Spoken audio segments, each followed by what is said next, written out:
Good morning, everyone. This is the Queen of West Stream, Fran Lewis, and I am so excited. Tess Gerritsen is here, and this book is so fantastic, Shadow Friends. And the person I just told you about, I have to send her a copy so she could so she could read it. The minute and I very rarely post anything on Facebook ever because I don't deal with that.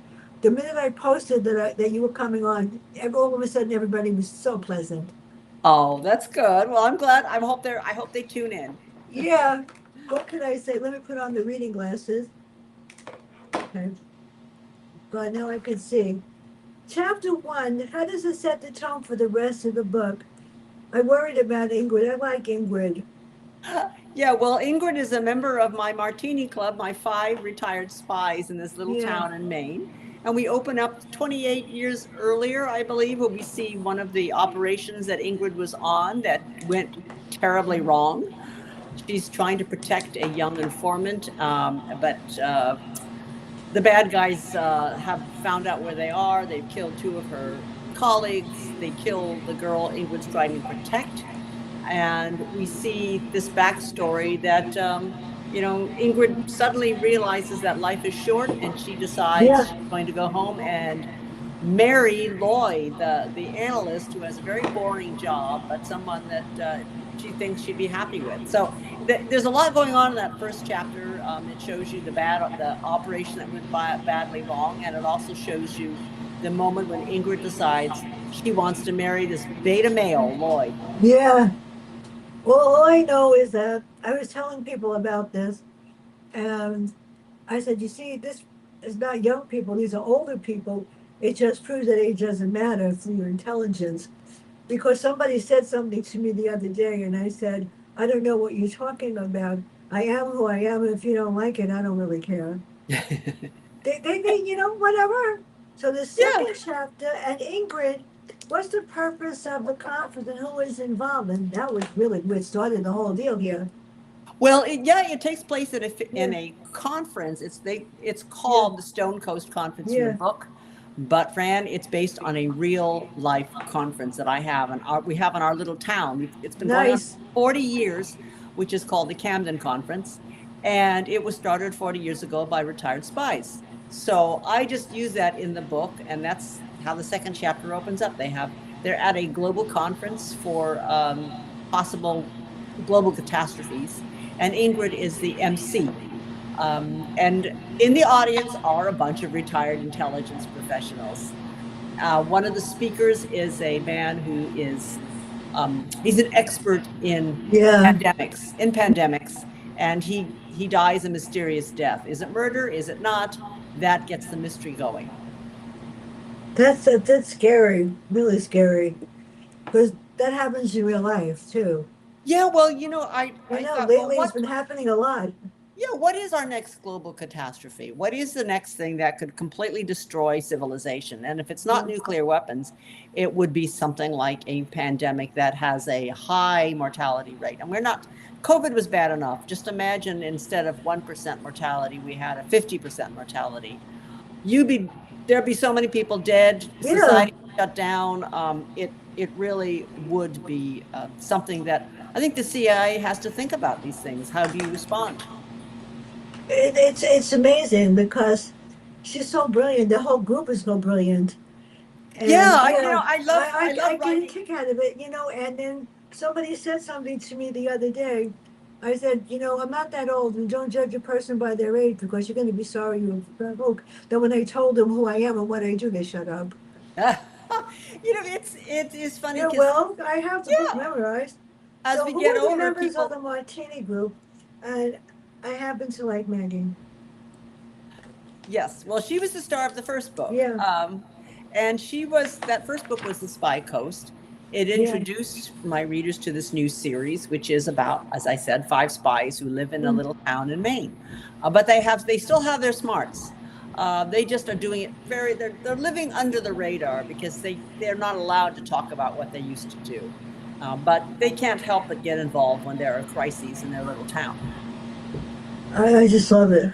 Yeah, I love Rodrigo. Why does he corner Ingrid though? Why did I call her Ingrid? Why did he corner him? What does he corner him? Okay. So, Yeah, in Rodrigo. Okay, imagine Antonio Banderas, a little older. This is what I was envisioning. Rodrigo was a spy as well. He was yeah.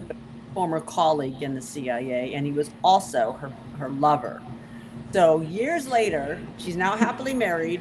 Rodrigo comes back into her life. He still looks pretty good, and he wants Ingrid to join him on another mission. So she's torn. Here she's happily married, and yet here's this good-looking ex-lover here back in her life. And that starts Ingrid deciding whether or not this mission is important enough to possibly endanger her marriage. This is so cool. And you know what made it even easier? Because each chapter had a person's name on it. Yeah, because I think there are three points of view in this particular Yeah, story that I use. Yeah. it helps. Now, chapter 3 is Maggie. I love Maggie. What happens with Maggie and who are involved and who's dead and why? I think he had to have a murder there. Yes. Well, here's where the murder No happened. fun.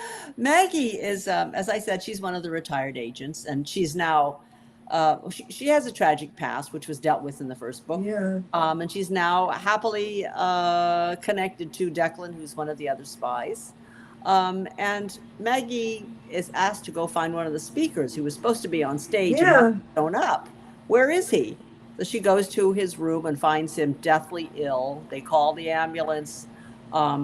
But what she finds out is that this man who's now deathly ill was recently exposed to Ebola in Africa. Does she have Ebola? Because she's in there doing mouth to mouth. So Maggie ends up getting quarantined in the local hospital. She's kind of like shut up in a room, in a hospital room, and she can't really do much, but except through her phone and through her friends. Now the question is she exposed to Ebola? Because if she is, her life is in danger. There's an exposed. There are some places that are exposed to Ebola now. Right now, but they're having complaining about that. Yeah. It's a very big outbreak right now. Yeah, I it's know. very dangerous. Yeah.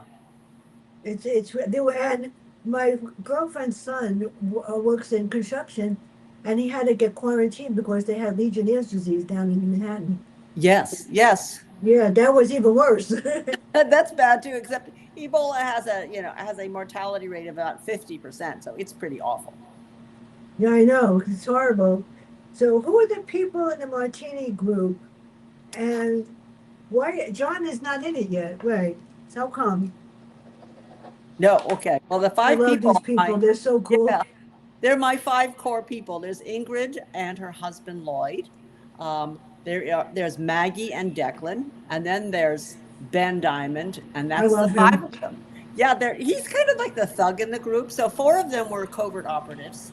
One of them was an analyst who worked pretty much behind a desk for most of his career. So we have 5 people who can tell each other things they can't tell other people because they all know who they used to work for. But there's also one other character we haven't talked about, and that is Jo Thibodeau. She is the local police chief. She's a young woman. In the first book, she didn't know who these 5 people were, but she's since learned and has come to respect their skills because sometimes she needs their help. But she doesn't like to ask for help. No, she doesn't like to ask for help. She's so like me. My father always told me, if you need to get something done, do it yourself because no one else is going to help you. And you're going to get the right answers from the person that asked them. That's me. It always stops. So, this doctor dies. What's the real cause? And why did they kill him? Well, what you need to know about this doctor is that he is a Russian defector. Yeah. He used to work in the bioweapons,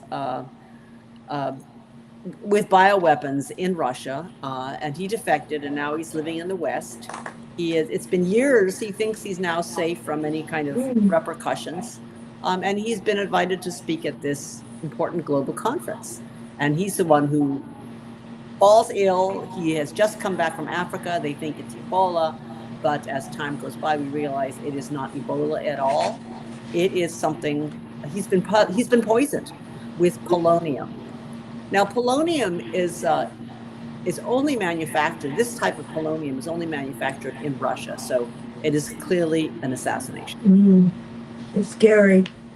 Now, what does Ingrid do? And why is Maggie in trouble?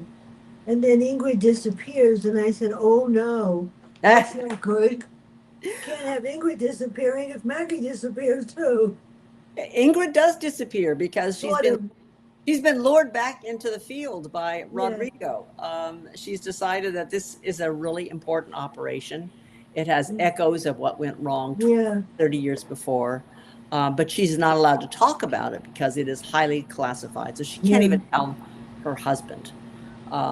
So when she disappears, the rest of them in the group, the other four, are going, what is Ingrid up to? Does she have something to do with this assassination? They began to question each other. They question their loyalties. It threatens to split up this group and also split up Ingrid's marriage. So there's a lot of relationships that are under threat in this story.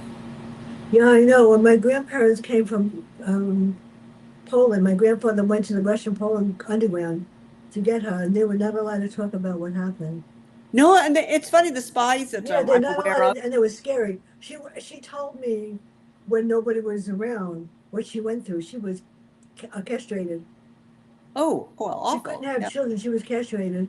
And my other grandmother was in Belgica Bosen, and it was horrible. Yeah. She told me about what they did to her, so she was always unhappy and never smiled. Yeah. Well, I mean, how do you get over Yeah, that kind of trauma? That's yeah, impossible to live through. Yeah. So, it is true though that people who have done intelligence yeah. over intelligence work, they don't talk about it, and they never do. So now we have Joe. What is her role, and why does she get involved? Well, Joe is the local cop, and she gets involved because another body turns up, and Yeah, I this know. I see that. yeah, this is see the conference is being held in the Seaside Hotel, and one of the women who works in the restaurant at the hotel is found stabbed through the eye and dumped into the trunk of her car. So this becomes a murder investigation. Joe doesn't know if it has Yeah. anything else, but it's a very unusual death because this weapon that's used to kill her is a stiletto, and she was stabbed through the eye. So now the Martini Club is thinking, okay, we've got one man poisoned with polonium. We've got a hotel waitress stabbed in the eye and left in the Yeah. trunk of the car. Are they related? And that's how Joe gets involved in the whole story, because she needs to investigate this dead body. Too bad they're not real. I could think of a use for them. So this character I wasn't crazy about. Hannah, who are her friends, and who is Andre and who is Gordon? Those three I got question marks about. Well, you should have question marks about them. Yeah, no, Yeah, Hannah is that's the right. house. Hannah's just the housekeeper. Yeah, As is true for a lot of resort institutions here in the state, there's always a shortage of employees. They have to bring people in from out of state to clean the hotel rooms, to cook, to be the waitresses. And as part of the package, they often give them housing. So this housekeeper, Hannah, the dead woman, the dead waitress, they were both sharing a little cottage on the grounds.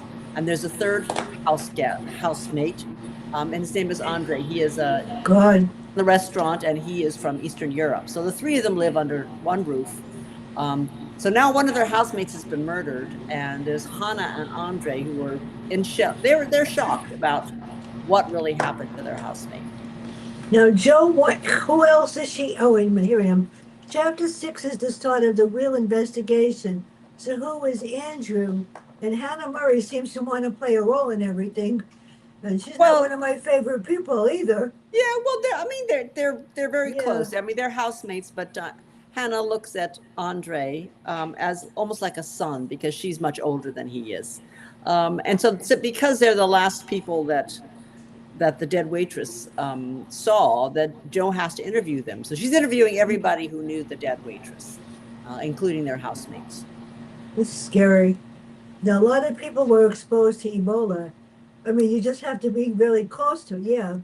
If it was Ebola, yes. Yeah, If I it was know it's Ebola. scary. I need Ebola. It's scary because I was in school and went out into a store and I got exposed to COVID out of nowhere, Yeah. and Well, it was Ebola's pretty, scary. yeah, Ebola's pretty bad. I mean, it's body Yeah, fluids. And it's once you've picked it up, you have to be quarantined. And so, yeah. yeah. I didn't even know I had COVID. Jeff had it, and I had no symptoms. So I went into urgent care and they said he's negative. You're positive. Oh And my so, God. and and then you have hair and nails. I couldn't even Yeah. go to my hair that week. I wasn't going to expose anybody else. I felt so bad. I said, "Oh my God, you don't know," and I felt perfectly fine the whole week. Well, the lucky you, I mean, because That was the it third was a, time I had it. it was a tough time back then. I mean, I just think Yeah, back about how we were all terrified. I was so grateful to get that vaccination. I You know. got the vaccine and then I got it. Then I got COVID. Yeah. Right Well, after I got the vaccine, I got it. And then it they may have gave it. made it. It may have made Yeah, it a much milder case for you then, because it was the worst. I was fully vaccinated and I got COVID, but it was for me. It was over in 4 days. But I was very It grateful was that I COVID had. for 2 weeks. It was horrible. And Oh, now I just waiting for the pharmacy to give me the flu lock shot because I'm yeah. allergic to eggs. Oh, So yeah. There's a new yeah, one now. the flu lock shot is no fun either. But what the heck? So Dr. Massoff, why was he at the conference? And Hannah was told to do something by Mr. Fishman. How come? You see, I don't like her. So I don't trust her. Well, Hannah is the housekeeper. She's Yeah, supposed to be cleaning all these rooms, and now everybody yeah, thinks we've got Ebola in this hotel. We're yeah. risking our lives cleaning these rooms, and she doesn't really want to. But as the hotel manager said, we have a lot of guests here who are depending on us. So continue with your job. So she has to continue cleaning the rooms. But Dr. Maslov is the doctor, Yeah. the speaker who has fallen ill. And as I said, he was a Russian defector. So the question is, did he get sick or was he poisoned? And it's interesting to remember to think about bioweapons.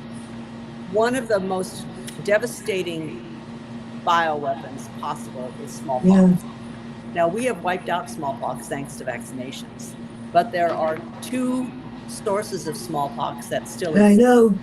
One is in Russia in their bioweapons lab, and I'm assuming we have a stash of it here in the United States. We keep smallpox around just in case we need it to make new vaccines in case there is an outbreak.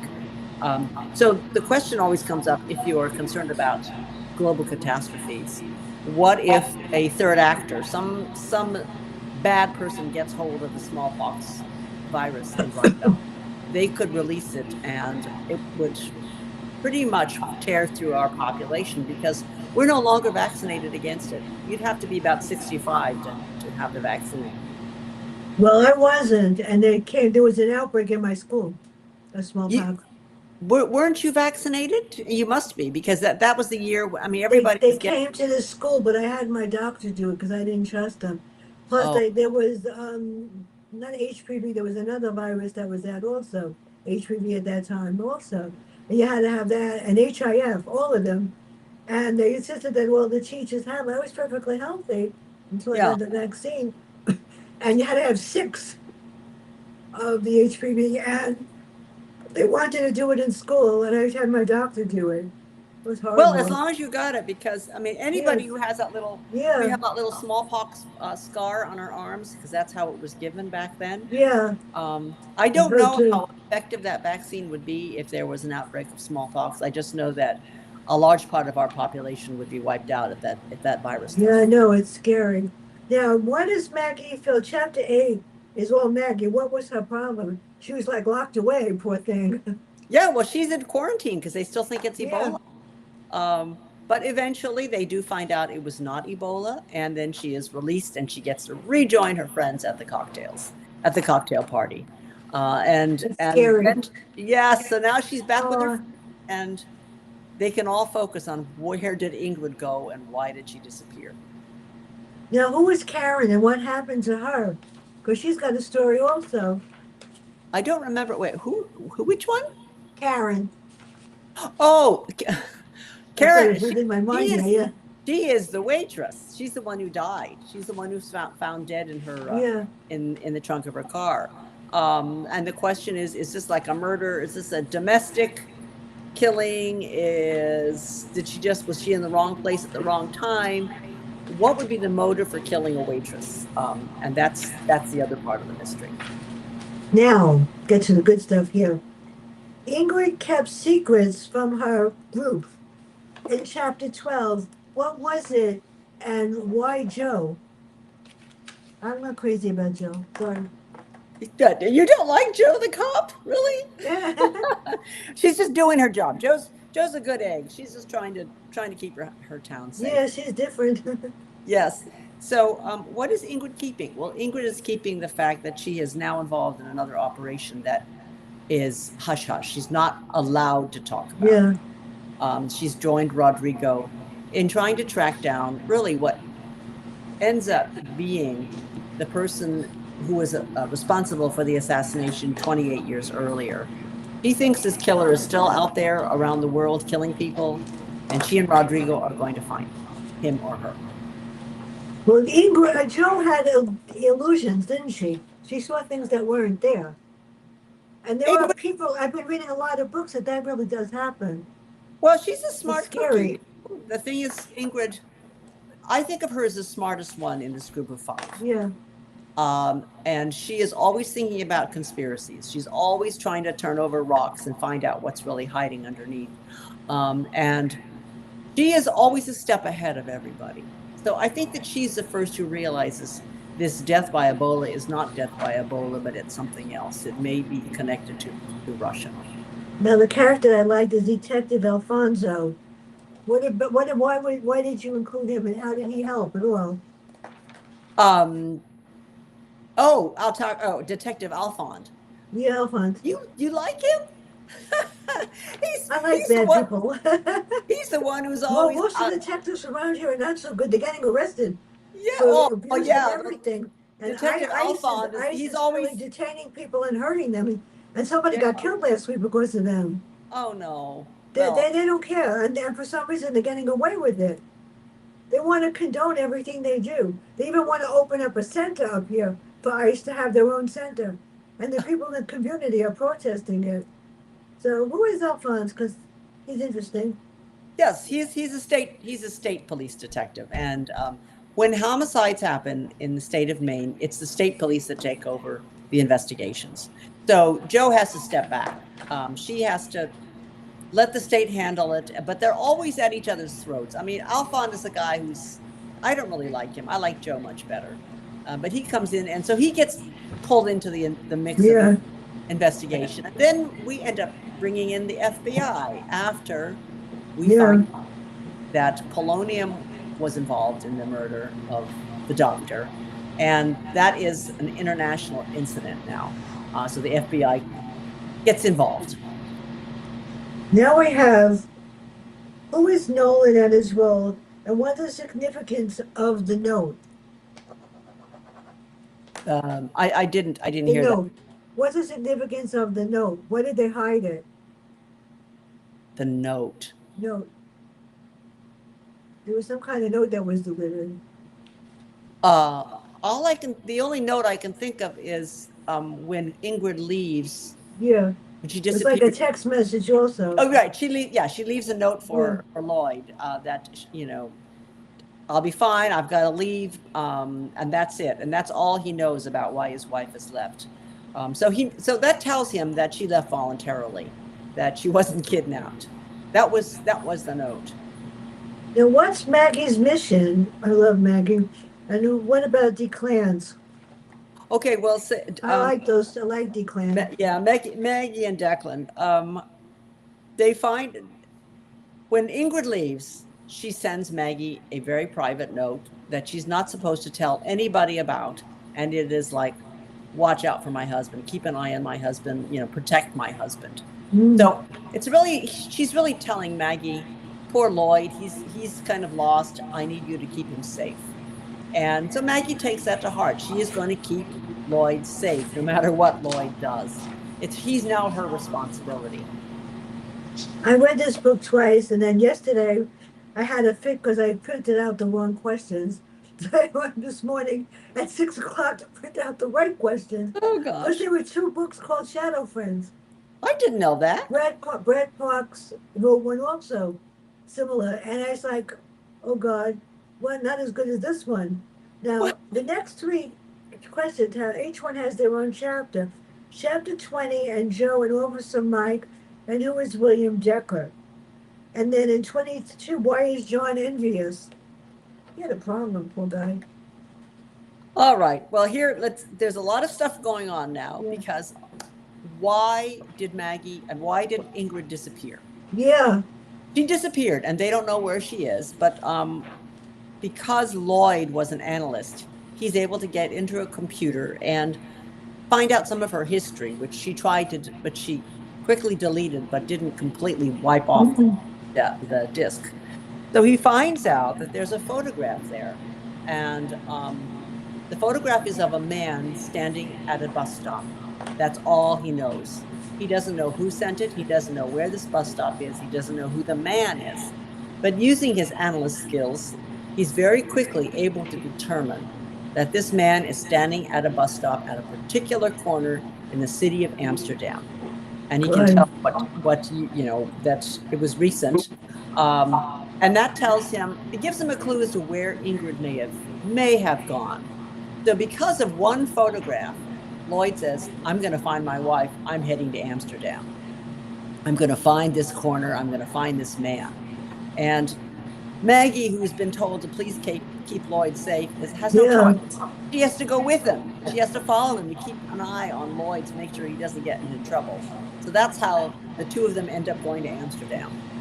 Well, before I forget, next Tuesday, Joe Clifford will be here with a skeletal theory based on the Mandela effect. It's well, that's really interesting. Yeah. On the 24th, #1 interior decorator in the world, Howard Wiggins, takes center stage. He's going to talk about you should see the mansion he moved in. It's on my phone. What he went through to move, and how you place furniture when you arrive at this new home. Yeah. On the 26th, Joe Clifford comes back with this book called Spy, Lie, and Die about women in history that provided interest, and that's interesting. On the 27th, Tiffany Warren, and on the 23rd, The Scandal. I'm booked until the end of October, waiting for Peter James's publicist to tell me something, and for Lamogulin to get one too.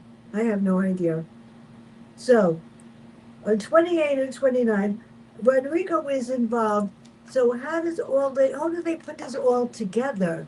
And well, Ingrid had a plan, but she was smarter than everybody. Let me tell you. Yeah, I don't want to give away too many spoilers, but let's put it this way: Ingrid and Rodrigo are there. They end up in Amsterdam, and then they end up having to go to Madrid. And the reason they are there is because previous Russian defectors are suddenly getting assassinated. And these defectors have been living under assumed names. They have completely new lives. The question is, how are they being found? How are they being identified? And Moscow is sending assassins after them. This is based on fact. I mean, in the last 5 to 10 years, Moscow has probably assassinated 50 people overseas. Not all of them are defectors. Some of them are bankers or journalists, or just enemies of Putin. And now his enemies, who are supposedly safe, are getting killed. And one of them is in Amsterdam, and one of them, we know, is living in Madrid. So that's why Ingrid and Rodrigo are headed that way, because they're trying to head off these assassinations. Now, the Russian assassin, who is not what they say, and 36, tell us more about Maggie in chapter 36. I don't know what happens in that chapter 36. All I know is that she and Lloyd get into trouble. Yeah, I know she was in trouble. They get into real trouble because Lloyd doesn't know what he's doing. He just desperately wants to find his wife, and he makes a very terrible mistake. And he and Maggie almost almost get killed, but luckily they manage to survive. And even though Maggie wants to drag him home because he's already almost killed her, he refuses to give up, and he's going to keep on looking for his wife. And that's how they end up in Madrid in another sticky situation. Now, see, I'm not wrong. Why is Hannah hated? And who is Officer Mike? Do I like him? I'm not sure. Oh, we all Nobody Hannah. likes Hannah. Yeah, I mean, she's still in it. She's the housemate of Yeah, she's the dead mean. waitress. She turns out to be pretty important in the story. Yeah, I I don't want know. to talk too much about her because we're getting into the end of the book where the spoilers start showing up left and right. So I may have to cut off the discussion of what's happening here at the end of the Yeah, book. You know what we can focus on are is what is it like to be an older spy, and some of the situations that these older spies get themselves into, which is really funny. Also, it has to do with the moral ambiguity of what it is to be in espionage. Sometimes you do things that you wouldn't normally do in real life. There is a scene where the Martini Club, they corner a man they think is there to kill Ingrid, and they need to get him to talk. What are they going to do? And this is back in the United States, so they are in their this hometown. is really interesting. Yeah. They've got somebody. How do you make them talk? Do you waterboard them? And then what do you do with them afterwards? Are they going to kill him? So they have these moral questions of what to do next. I was hoping there's going to be. Is this the last one in the series, or is it going to be No, more? I'm working on book number 4. Oh, good. I got nervous here. Yeah, it's going to be called The Italian Affair. And what's fun about it is it really focuses on where Joe makes a terrible mistake. Joe is as I said, she's a girl from Maine. She's really never been out of the country. And then she wins a free trip to Italy at a raffle. Oh, nice. So she goes to Italy, it's her first time abroad. She's having a great time, going a little nuts, and she does something she's never done before. She meets a really handsome man in a bar, and she has a one-night stand. And then she disappears. So now the Martini Club has to go to Italy to find what happened to Joe. My niece just came back from there. She got a Where? She wound up in Venice. She Yeah. wound up in just about every popular city, because there was a wedding in Lancaster. There was a wedding, and then there was they went all over the place because they wanted to show her Italy, and she went to every single place, and then they went to Austria. They went everywhere. Oh, wow, that's a long trip. Yeah, she said, and they paid for her because they have 2 small kids, and she came to help them because they were never on a plane before, and they never went to any place out of America. And her friend's mother was getting married or something like that. So she was kind of like the step-in nanny then for the trip. Yeah, well, my nieces check with me before they do anything. It's wise. Yeah. Hair, whatever. So who hurt Maggie and Magnals? Why did they capture her? I was like getting nervous. You're not killing off my character. Well, I got to put my characters into trouble. So what turns out to happen is that all of a sudden, Ingrid is now on the enemy's list. She's slated for assassination, so they have to protect her. And what ends up happening is that Maggie is the one who gets kidnapped instead for information. So they're all in danger at this point. They're back home in their little town of Maine, and not only is the assassin coming after Ingrid, they're going to be using Maggie to get at Ingrid. So we end up with a situation where what I'm trying to do is show that Lloyd can be a hero. Lloyd, who has never been an operative, who, as I said, has worked pretty much as an analyst, is now going to put on his new cap as action hero because he wants to save his wife. And that, the whole book started because I wanted to have a stress test of this marriage. I wanted to see Lloyd become the hero, and I wanted to see Ingrid make a choice between the excitement of an ex-lover and the stability and love of the man she's married. So how did you create this surprise ending And that last chapter, whoa. Yeah, the surprise ending. Well, I I can't was like, oh God. talk about the surprise ending because that is a giant spoiler. But yes, there is a surprise at the end when you find out who was pulling the strings for all of this. I know. So where does the club, how does John feel about being part of the group now? Does he want to be part of it? I mean, yeah, I think that she's slowly become adopted by this group. Yeah, Realize that she's a smart girl. Not only is she smart, she's also incredibly ethical, which is a problem sometimes because she yeah, doesn't like no. to lie. She doesn't like any kind of anything to do with this this whole deception game that these people are used to. But they can always count on her, and so it's going to be fun in the next book to see how she Yeah. gets into trouble. That's even better. I grew up and I didn't fit in to any group at all. And I was on my own. And I was in school and I was like this, but I was tough. And I played basketball on the girls' basketball team. And even though I was fat, I could shoot. I could shoot 3 pointers. So the teacher loved me for that. So it doesn't matter what you look like. I'm just different. And Yeah. being different sometimes can be really hard. And when I was teaching, the first year I taught, I didn't know I could do it because I was 17 years old and teaching the worst class in America because the principal wanted me not to be there because I got hired by my assistant principal walking down the street because she was my mother's friend. And I taught the toughest kids in the school, 36 discipline problems. That's when I Wow. learned that being tough and being different is okay.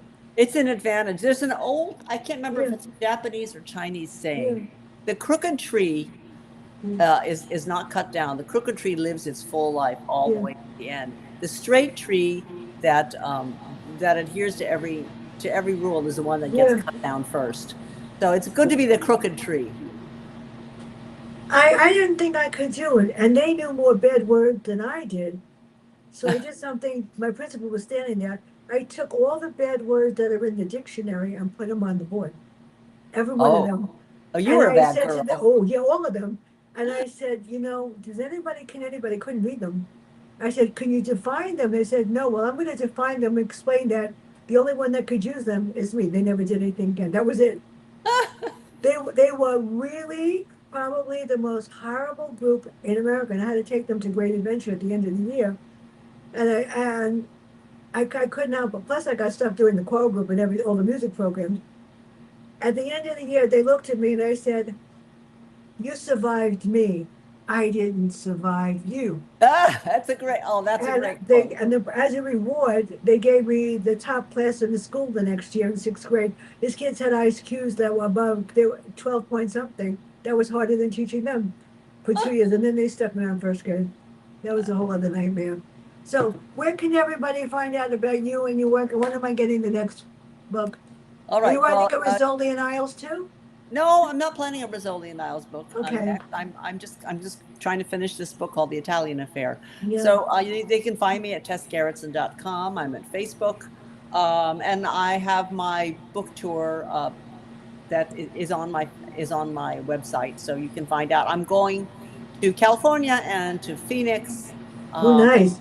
and I have some events in Maine as well. I have family in Phoenix, Arizona. Oh well, But I from try to go Jeff's to Poison. family, they Yeah, they love me. They adopted me practically. the They're in Poison Pen Phoenix is where and they Tess love grew. it there. Yeah, we offer Yeah. the kids. They just started school today, so they Oh, they love it there. The rest I don't get to go anywhere because of this. I can't fly. yeah, it must be too painful. So anyway, yes, I hope Yeah. people can find me on tour either in Southern California or in Phoenix. So I am ready whenever you are. When do you think the book is going to come out? The next Well, one? I have to finish it first. It's Yeah, due. I know. Yeah, yeah. I'm expecting sometime in 2028, early 28. Well, for those of you that haven't, I sent you a copy of my last book. Did you get it? Yes, When I did. Lies Win, and they're Yes. true stories. Four of the stories really happened. Well, you know what? It's too bad we can't kind of erase people, nasty Yeah. people like that. I'd like to have that power. That last story really did happen. It was tragic. And the Oh, one about my principal really did happen. They called me from testing to cheat on change the writing scores, and I refused to do it. oh, And the head of testing said they were too low. So they sent me sheets and they said, all you have to do is if a child got a one, give them a two, and just give the scores and change it. I refused to do it. So my yeah. principal, I said, she wouldn't, she backed me up. That's why I didn't get to be the assistant principal of the school because I wouldn't cheat. Well, your book is a way of getting out all Yeah, these horrible stories, and maybe getting it off your chest. Probably is a that's why, yeah. Well, yeah. the next one's going to be different. But let me end this stream.